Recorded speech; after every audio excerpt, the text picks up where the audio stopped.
ইংরেজি শিখতে চান কিন্তু প্র্যাকটিস করার মতো কোনো পার্টনার পাচ্ছেন না? চিন্তা নেই, আজ আমি শেয়ার করব 8টা প্রুভেন মেথড যেগুলো ফলো করলে একাই ঘরে বসে ইংলিশ স্পিকিং ইমপ্রুভ করতে পারবেন। পার্টনার লাগবে না, শুধু লাগবে আপনার ইচ্ছা আর প্রতিদিন 20 মিনিট প্র্যাকটিস। চলুন শুরু করি। Number 1, shadowing technique. একটা ইংলিশ অডিও শুনুন, মুভি, পডকাস্ট বা স্পিচ, আর সাথে সাথেই রিপিট করুন। যেমন কেউ বলল, I am going to the market, তার সাথে সাথে বলুন। এতে প্রোনাউন্সিয়েশন, রিদম আর ফ্লুয়েন্সি অনেক ইমপ্রুভ হবে। নাম্বার 2, সেলফ টক বা মিরর মেথড। আয়নার সামনে দাঁড়িয়ে নিজের সাথে ইংরেজিতে কথা বলুন।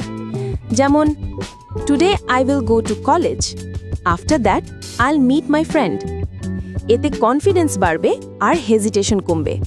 Number 3, thinking in English. মাথায় কোনো থট আসলে সাথে সাথে ইংলিশে ভাবুন। যেমন, আমি ক্ষুধার্ত, তার মানে আই এম হাংরি। এভাবে অভ্যেস করলে একসময় ন্যাচারালি ইংলিশে ভাবতে পারবেন।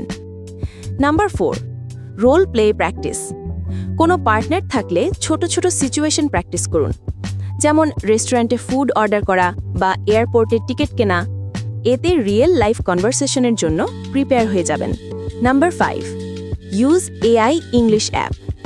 পার্টনার পাচ্ছেন না? প্রবলেম নেই, ভিন্ন ইংলিশ অ্যাপে আছে এআই রোল প্লে ফিচার।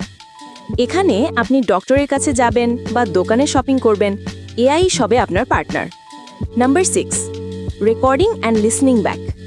নিজের ভয়েস রেকর্ড করুন আর শুনুন। যেমন বললেন, yesterday I went to the park. শুনে দেখুন কোথায় মিস্টেক হলো, টোন কেমন হলো। Number 7, input is equal to output rule.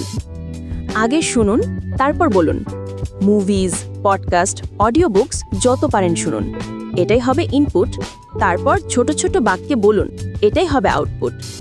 Number 8, reading allowed. English news paper বা স্টোরি বুক জোরে পড়ুন। এতে মুখের মাসলস অভ্যস্ত হবে, প্রোনাউন্সিয়েশন পরিষ্কার হবে। তো এই 8টা প্রুভেন মেথড ফলো করলে একাই ঘরে বসে ইংলিশ স্পিকিং ইমপ্রুভ করতে পারবেন।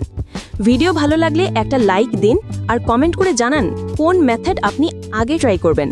আর স্পোকেন ইংলিশ নিয়ে আরও হেল্পফুল ভিডিও পেতে চ্যানেলটা সাবস্ক্রাইব করতে ভুলবেন না।